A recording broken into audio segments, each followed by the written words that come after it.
Hey there, Park Ridge kids, welcome to Stewy'S, the music lesson of the week. Yeah. Hey Year 5/6 students, welcome to weeks 3 and 4's Stewy'S music YouTube video. So obviously it's going to match your lessons for weeks 3 and 4. Hopefully you've got them from your teacher, maybe via Google Docs or email or whatever, or Google Drive. Now, just on Google Drive, just waiting on a couple of passwords and other things, and we can, I reckon, probably next week we'll have a space where I can post my lessons straight into your Google Classroom, and then if you wanted to upload work and send it to me for a bit of feedback or whatever, you can post it in there. At the moment, photos and that are fine via email. My email is at the top of this lesson. But anything like an audio file or a video file is going to be too big to email. So we'll have to get that Google Space set up. We're on the case. So I've broken this lesson into 3 parts because we're going to do a bit of guitar to start off with, and hopefully you're still doing that. And then we'll move on to a couple of other things. There is a bonus listening activity with a separate YouTube link attached. A bit of fun. Oh, I hope you find it fun, or at least funny. You'll see what I mean if and when you watch that. So let's move straight on with our guitar. Let's call this part 1 of the video, yeah? So here's 3 new songs. Again, I'm not expecting that you would have finished all the other ones that I gave you. Do this at your own pace. Some of you might have guitars, that's great. Some of you are still just sort of having a go with the GarageBand app or with that virtual guitar from the last video's lesson. So I've added Merrily in. We'll start with that first. It's got the same notes, B, A, and G, and let's just go over those notes that we've learnt so far. And remember, bottom string is string 1, top string is string 6. So we learnt G first, which is open 3rd string. That's your G. Then we learnt an A note, which is when you get your 2nd finger, 2nd fret on that string, just behind that fret. There's your A. We looked at a B note, which is very easy, the open 2nd string, open 2nd string. All right, so if I'm playing Merrily, it's just like Mary Had a Little Lamb with a different name. So I'll give it a go, a bit rusty, see how it sounds.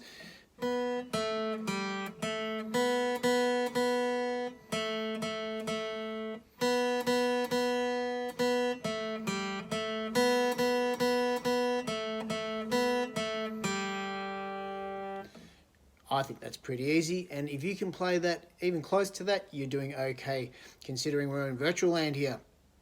All right, let's check out the next song. You need to add in a new note, and the new note is a C. Again, it's pretty easy. This is the 4th note we're going to learn. Once we learn one more in the next lesson, that's all the notes we're going to worry about for guitar at this stage. So then the C note, this particular one we're going to play is on the 2nd string, so it's that string that has the B note, but you get your 1st finger just behind the 1st fret, and that's a B note. Now the first exercise is called Cool Cats, and it's just C's all the way to practice playing C. Remember to hold that finger down onto the fretboard, otherwise you'll get a buzzing noise. So I'll just play that, C's all the way. It's C, 2, C, C, C, C, C, C, C, C, C, C.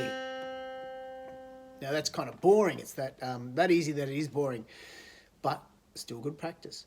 Let's go to the next one. Easy to C. A little bit tricky because now we're trying to play 4 notes. I had a quick look at it before. It starts on a B. Let's give it a go.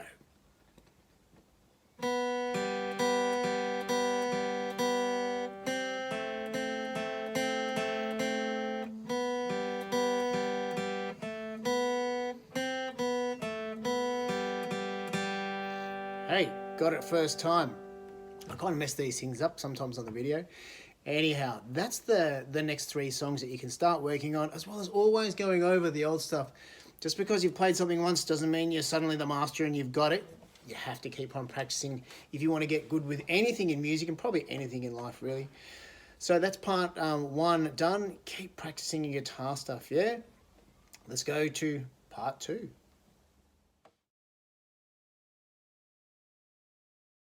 Alright, so for part 2, we want to have a look at more of a broader picture of the whole fretboard of a guitar and how it relates to a piano keyboard. Once you get this sorted out in your head, I think things will become a bit easier. Because at the moment we're just learning random notes, and I bet you some of you are wondering, well, why is that a C and why is that an A? Why is that a B?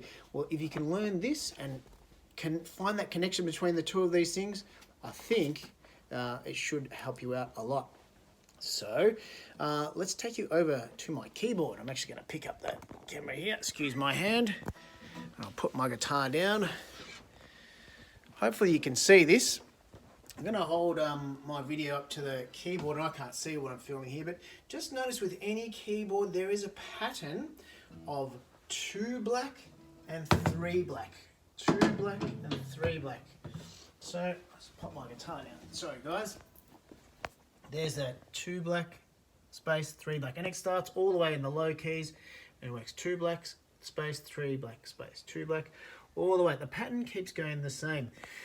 Now hopefully you watch those YouTube links that I've put on your lesson, but I just want you to pay close attention to these notes here between the 3 and the 2. There's no black note. That's really important on the guitar stuff we're going to do. And between the 2 and the 3 there's no black note there.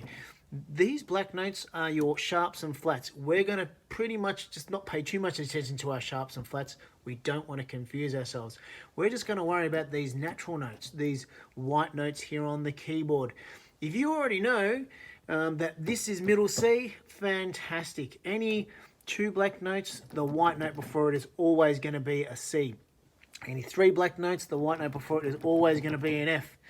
So we're not here to learn a C major scale, but you do need to know that all the way along the keyboard, that's a C, that's a C, that's a C, that's a C, and there's an F up there, there's an F there. If you know your alphabet, which I'm sure you do, once you know one note, you should be able to work out all of them. So I'm just going to swap hands for a sec.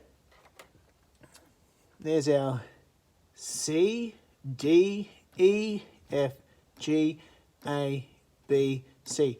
Just keeps on going up. Now just try to lock that in, and we'll try and have a look at the guitar fretboard and try match that with the guitar. So I'm back to my computer here, and I just want to make it clear. I'm going to go onto the screen and do a screen recording for you. But what we're trying to do is show that this whole guitar fretboard from 0, the nut, all the way up to just the 12th fret, and how each one of these steps on each string ends up being what they are because of the set out of a piano keyboard. I don't know which came first, the guitar or the piano. I've got a feeling it might be the piano. But I'm going to go onto my screen right now and help you out with the worksheet that I want you to have a go at. All right, here I am at my Mac screen, and hopefully we can show you what I want you to do for your own exercise when filling this sheet out. This is guitar fretboard, obviously. There's the frets numbered 1, 2, 3, all the way up to 12. We're going to stop at the 12th fret. The strings are numbered. That's the first string, 1, 2, 3, 4, 5, 6 strings. So that's your bottom string of the guitar, the thin high E. There's the low top string, low as in pitch. So these are called open notes. We have discussed this in class. When you play a string without pressing a fret, it's called an open string. This is open E, open B string, open G string, open D, open A, and an open E. That's the high one, that's the low one. So these dots I've included here, that's just those same dots you get on any real guitar. And they're more like just visual cues to help you remember. That's the 5th fret, that's the 7th, there's the 9th, there's the 12th, and we're stopping at the 12th because you don't really need to know much past that. In fact, we're really just concentrating around here when we're playing our exercises. So let me just open up the drawing tool, and excuse my messy writing because it's quite hard to write with a mouse. I don't know about you, but I find it pretty tricky. I've already prepared this stuff for you beforehand. So looking at a piano keyboard, the best way to do this is have the picture of the piano keyboard in front of you, or a real keyboard, even better, so you can relate the 2 together. On a keyboard, piano, there's no black note between E and F. I know my alphabet, F comes after E. So that's going to be my F note there. Write capitals when you're doing this. And I'm writing the note where I would put my finger if I was playing an F note. That's where your finger would go, pressing it down hard onto the fretboard.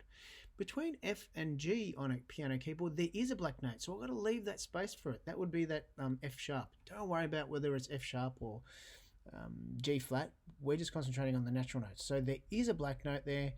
That means the G would be here. That's where I would press my finger to. Between G and A, there is a black note, so I've got to leave the space for it. That's an A note. Between A and B, there is a black note, so I've got to leave the space for it. This works the whole way up the fretboard. Now, this B here and this open B, they are the exact same pitched note. Exact same. So there's more than one way to play every note on a guitar. We'll move on. Between B and C on a keyboard, there is no black note like the E and F. So the very next fret is where the C would be. We leave a space because between C and D, there is a black note. That would be the black note, but our D natural is there. That's where a bit of a wonky D.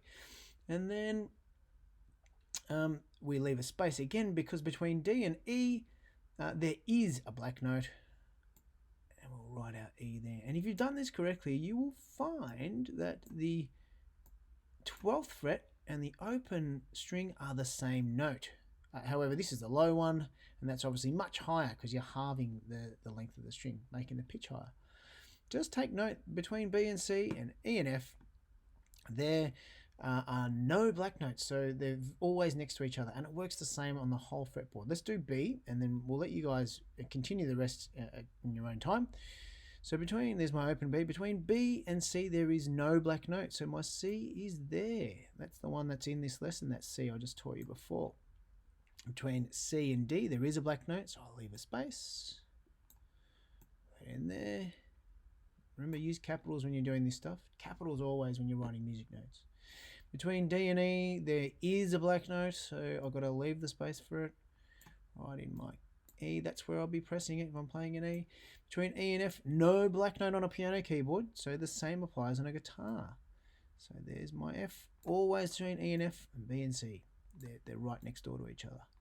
I continue up the fretboard. Between F and G, there is a black note, so that the G goes there. Between G and A, there is also, pop that there. And between A and B, there is also a black note. So those spaces are, again, just to be clear there, where the black notes are. And again, look, 12th fret, open string, it's the same note. That's just a lower B, that's a higher B. Now, I'll let you finish off the rest as your work for this week, I guess. And even if you just get the next two strings done, that'll be fine. A bit of a cheat mode here. That string E and that is the same, so you could pretty much copy out the rest, but it might be worth just going through the exercise of comparing the keyboard and doing it again, because you'll get to know how it all works that little bit better every time you do it. That's pretty much it for this fortnight's lesson. Although don't forget to check out the bonus listening activity. There's a separate little YouTube link to that. Hopefully you get a laugh out of that, and you might learn something about tone color too. That's it for now. I'll see you in the next video. If I don't see you at school, take care for now. Bye.